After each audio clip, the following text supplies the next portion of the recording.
Bom dia, meus amigos. Tudo bem? Bem, espero que sim. Hoje é dia 28 de julho de 2025. São exatamente agora 9 horas e 21 minutos. Estamos aqui de volta para conversarmos um pouco mais sobre, na verdade, sempre sobre a vida, né? Sobre aquilo que nos atinge, nos afeta, sobre as nossas preocupações, né? Sobre as nossas necessidades reais, essas coisas todas. É verdade que muitos não estão nem aí para nada disso. Acho que muita gente está preocupada somente em sobreviver. E poucos de nós estamos preocupados em saber viver, viver melhor. O nosso egoísmo ainda é muito grande. Provavelmente por isso. Saímos de casa de manhã, trabalhar, sustentar a família, obter recursos para satisfazer nossos desejos, nossos bens materiais, nosso conforto, nosso bem-estar. Isso é a maioria da população. É claro que uma minoria tem o privilégio de não se preocupar com isso, porque para essas pessoas nada lhes falta, não é verdade? É o que elas pensam, nada falta materialmente, realmente nada. Para poucas pessoas, a maioria falta muita coisa. Então nós acabamos, querendo ou não, sendo um rebanho dominado por alguns. Essa que é a verdade. Aquilo que nós acreditamos que é bom, é porque sofremos a influência da mídia, da própria cultura, da educação, do meio em que habitamos. Então a gente pega tudo isso aí e vamos ver que temos muitas influências, muitas, diversas, para nos mantermos com a ideia, sobretudo, de que as coisas materiais nos importam mais. Inicialmente já começa pela própria existência, né? Aqui na Terra. Viemos para uma existência de carne e osso, onde as necessidades físicas são as primeiras necessidades para sobreviver. Então, já começa por aí a grande dificuldade do espírito sobrepor-se à matéria. Porque a matéria, a qual estamos ligados, tem suas necessidades para se manter viva aqui na Terra. Então, gente, nós vamos sobrevivendo. Poucos sabem viver. Poucos buscam viver bem, moralmente, que eu quero dizer, né? Agora, viver bem materialmente, todo mundo está procurando isso. Bem-estar, conforto, para sustentar nossa vaidade, nosso orgulho, nossa prepotência e por aí vai. Mas o tempo chega para todos nós, não é verdade? E quanto mais a idade vai chegando, mais vamos aprendendo e vendo que certas coisas que demos valor na mocidade não tem tanto valor, nem tão pouco deveria ter. E tentamos de alguma forma repassar isso para nossos filhos, para aqueles que vêm depois da gente, sobrinhos, parentes, colegas e por aí vai. Mas eles agem como nós também agimos, sem dar importância para isso, querendo viver a vida ao máximo, os prazeres, né? Drogas, bebidas. Quando falo drogas, não me deve nem falar bebida. Drogas é tudo, né? Inclui bebida, inclui medicamentos, remédios, comprimidos. Não é isso? Pois bem, metabolismo humano da Terra, ele é assim, os hormônios na adolescência, então, ficam aflorados, os jovens ficam querendo viver tudo em um minuto, como se a vida fosse acabar amanhã.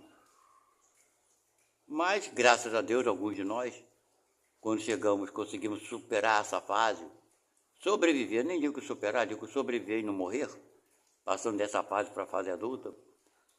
Quando começamos a ter nossos filhos, nossa família, nossa própria família, alguns de nós damos valor à família, damos valor, né, à sustentabilidade de uma família, à união e etc e tal. Mas nem sempre com bons conhecimentos, com boas bases, porque não tivemos boas bases, na maioria das vezes. E tentamos, alguns de nós, fazer o melhor possível para manter a união, amor na família. Mas também não é um grande número, não, porque muitos pais são negligentes com seus filhos. Tem os pais que exageram na proteção, não é verdade? Tem aqueles que descuidam dessa orientação, desse compromisso. E daí vem as consequências, os filhos crescem rebeldes, uns revoltados, outros se entregam às drogas. E tem pais ainda que acreditam que o colega do filho levou seu filho para o mau caminho. E quando você vai conversar com um pai desse, ele reluta em aceitar a verdade. Não foi o outro colega dele que levou ele para o mau caminho. Aliás, a gente nem sabe, né? Se não foi o nosso filho que levou o filho do outro para o mau caminho. Mas queremos acreditar, não, que nosso filho não levou ninguém para o mau caminho, que foram os outros que levaram nosso filho para o mau caminho. Mas provavelmente, se aconteceu isso, se acontece, porque acontece, é a falta de responsabilidade, às vezes, dos seus pais.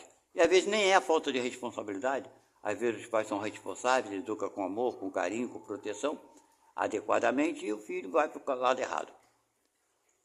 Então nós não temos uma fórmula que podemos dizer, essa fórmula vai resolver tudo.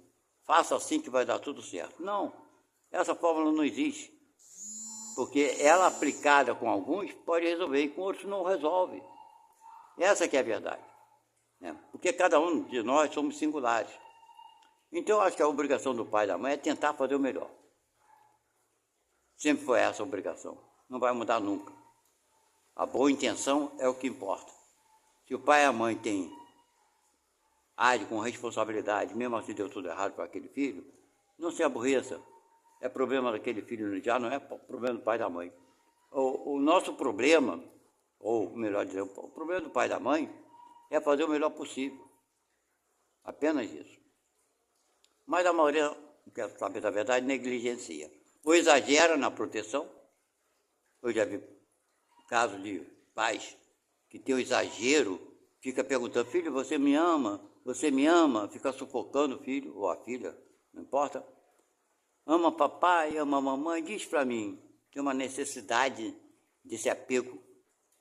Aí acaba gerando outros conflitos lá no futuro. Nasce uma criança, cresce uma criança, né? Com certos problemas e etc e tal. Então devemos dar liberdade para o nosso filho, mas é uma liberdade controlada. Os pais da atualidade dão uma liberdade descontrolada. Dão celular para os seus filhos e não querem nem saber do que os filhos estão se metendo na internet, com quem está falando, que tipo de conversa, né? Não fiscaliza. Aí quando dá um problema, quer culpar o outro do outro lado da internet, que é o culpado. Quando ele mesmo foi o culpado de permitir que seu filho acesse a internet sem qualquer vigilância. Olha o absurdo. Ele não quer nunca admitir que o filho ou a filha dele é culpada, não. O culpado é o outro. Quando nem a filha nem o outro são culpados, o culpado é ele, como responsável. Ele tinha que vigiar, sim, o que o seu filho ou sua filha faz na internet. E educar. E determinar horários. Ok? E ter acesso a todos os arquivos ou todas as conversinhas dos seus filhos na internet. Se houver ali alguma coisa que não está legal, ele impede seu filho de ter conversa com tal pessoa, ou sua filha, de continuar aquela conversação, aquela amizade, seja lá o que for. Impede, bloqueia. Se o filho não obedecer, tira o celular dele ou dela. Não, mas tem pai que quer ir lá brigar com o pai do outro, porque o filho do outro. Então, sempre queremos transferir a nossa responsabilidade para os outros. E acabamos fazendo uma confusão tremenda, enorme, num caso desse. Proteger teu filho e tua filha não é assim. Para proteger seus filhos, para nós protegermos nossos filhos, nós temos que ter vigilância sobre eles, regras para eles. Eu conheço uma pessoa que a filha recebeu um tablet dos seus avós, e essa criança ela tinha apenas 6 anos. Aí alguns comentaram: poxa, mas você não deu esse tablet para a tua neta, ela é muito jovem, e que ela vai poder acessar a internet, você não se preocupa com isso? Aí o avô responde para essa pessoa que falou isso: olha, quem tem que se preocupar com isso não sou eu, são os pais dela. Eles é que tem que dar educação e determinar horários, é problema deles, não é meu. Se os pais dela acharem que ela não tem idade para ter computador, que pegue o tablet, coisa e tal, jogue fora e guarde. Então, o que aconteceu? Essa criança hoje é adolescente, é adulta.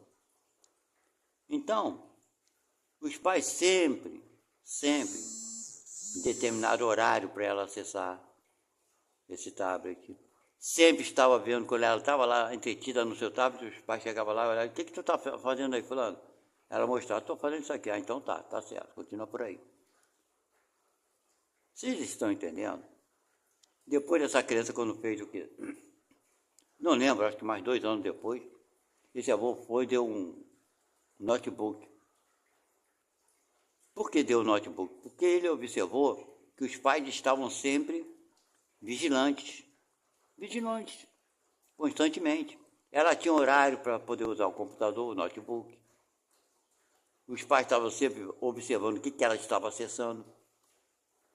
E nunca teve problema nenhum. Agora, tem pais que largam para lá, e depois a filha ter acesso ao filho a certos sites, que a gente vê aí casos de crianças até se matando por conta de coisas absurdas, dessas coisas, e depois quer botar a culpa: tem que prender, porque por causa de fulano, meu filho respirou esse desodorante, essas coisas que matou algumas crianças, esses desafios, né? E coisa e tal, porque essas pessoas, o culpado maior é o pai e a mãe. Não adianta ir para a televisão, aí vai para a televisão, faz um escarcéu danado. Porque essas pessoas aliciam essas crianças, estão matando, por quê? Porque teu pai é responsável e a mãe é responsável. Mas o pai e a mãe é responsável não quer assumir a sua culpa. Não quer. Bem, eu trabalhei algum tempo atrás no bairro, no Rio de Janeiro, próximo à Cidade de Deus. E a Cidade de Deus, todo mundo sabe que é complicado, tem muitas drogas, enfim. Então, ocorre muito lá, desses baile funk. Hoje eu já nem sei mais, já tem anos que eu não moro próximo. Mas tinha aqueles baile funk, né, que virava a noite até o dia seguinte. E as crianças, as meninas de 4, 5, 6 anos, ficavam nas ruas dançando a madrugada toda, e a mãe e o pai, sei lá onde que estavam, em casa, e as crianças lá nos bailes. Aí de vez em quando acontecia, não sei se hoje acontece, não posso falar porque eu não procuro saber dessas notícias, mas enfim, naquela época eu era obrigado a ouvi-las, porque eu trabalhava muito próximo, e era inevitável. Eu trabalhava com serviço social, na época. Mas enfim, como voluntário. Mas enfim, então eu sabia das notícias, as crianças ficavam no baile funk até amanhecer o dia. E acontecia de vez em quando de uma criança ser pega por um adulto, ser estrupada. E quando a população local descobria quem era, quem tinha estrupado a criança, ia lá, pegava a pessoa e matava, executava. Pergunto eu a vocês: não, o estrupador Está totalmente errado, tem que ser... Bem, eu acredito que sim, claro. Um adulto estrupar uma criança, pegar uma criança à força e... Inclusive matava as crianças, né? Ele tem que pagar pelo crime cometido. Não com a vida, conforme alguns pensam, mas sim, tem que ser preso, coisa e tal. Mas quem é o pior culpado disso tudo, minha gente? Se a criança estivesse em casa dormindo, ela teria sido estrupada? Claro que não. O maior culpado, melhor dizendo, é o pai e a mãe. São os responsáveis dessa criança. Esses são os piores, porque eles permitiram que tal coisa acontecesse. Mas eles vão para a televisão pedir justiça e tudo mais. A gente assiste de vez em quando na televisão, infelizmente, de vez em quando eu vejo isso. Crianças de 9 anos moram em lugar assim, ermo, abandonados, com pouca população, né? E pede para o filho ou para a filha, vai lá na mercearia, a criança anda meia hora para lá, meia hora para cá, a pé, vai comprar 1 quilo de açúcar, 1 quilo de feijão, por uma estrada completamente deserta. Aí a pessoa fala, mas está de dia, não importa. Não importa que esteja de dia. E manda seu filho e sua filha ir lá no quinto dos infernos, no meio do caminho alguém passa de carro, pega essa criança à força, claro, e acontece uma tragédia. Quem é o pior responsável? O culpado de tudo é o pai e a mãe? Não é verdade? Eu já estou velho, claro, evidente. Tive 3 filhos. Tenho porque estão vivos. Os meus filhos, até a idade de 12 anos, eu levava eles na escola e ia buscar quando podia, claro. Quando eu não podia, ia algum adulto da família, ia levar e buscá-los. Até 12 anos de idade. Então a gente vê que para esse interiorzão, muita gente deixa seus filhos de 6 anos, 7 anos, 8 anos, atravessar quilômetros e quilômetros até chegar na escola. E se acontecer até um desastre da natureza natural, que ela se acidente, que ela caia, que ela se machuque, né? E fique lá desacordada, até chegar ao socorro já era. É tarde. Então, nós somos responsáveis por muitas coisas e queremos transferir essa responsabilidade para os outros, quando a responsabilidade maior é nossa. Acredito que se mudar essa lei, principalmente nesse caso de crianças sequestradas, estrupadas, assassinadas até, o primeiro a ser questionado é o pai e a mãe. O primeiro a responder criminalmente tem que ser o pai e a mãe. O pai e a mãe ou o responsável, que às vezes o responsável é o avô, é o tio, é uma outra pessoa. O responsável tem que ser o primeiro diretamente responsável pelo acontecido. E depois, subsequente, aqueles que praticaram o ato. Não é verdade? Então nós, quando educamos nossos filhos, né, temos que ter essa vigilância, assim, esse controle. Depois que eles estiverem a partir dos 18 anos, aí a gente muda um pouquinho essas regras, mas sempre deixando bem claro para eles que a nossa casa, o pai e a mãe, têm o domínio das suas leis, sejam boas ou ruins para os nossos filhos. Se eles querem mudar as regras, que compre uma casa, que alugue um imóvel, vá morar nessa casa, nesse local e determine suas leis dentro do seu próprio lar. Mas não, tem pais que aceitam quando o filho fala assim, quem mandou o senhor entrar no meu quarto sem bater na porta antes? Olha que absurdo. O pai pede desculpa, mas desculpa, meu filho. Eu queria falar contigo. Tem desculpa porra nenhuma, não. Me desculpe o termo da palavra. A porta do quarto tem que ficar aberta. De quem é a casa? Quem paga as contas? É ele? É o filho? Ou é o pai e a mãe que pagam as contas? Então, se ele não paga a conta, ele não pode ter direito de botar regra nem mandar em nada. Nem quando ele tiver 40 anos de idade morando com o pai e com a mãe. Mas, se o pai e a mãe dão essa liberdade, aí fica difícil, né, gente? Fica muito difícil. Bem, esse é o toque que eu quero dar para vocês hoje. Uma pequena reflexão na educação. E mais tarde talvez eu volte aqui. Fiquem com Deus, até a próxima. Tchau, fui.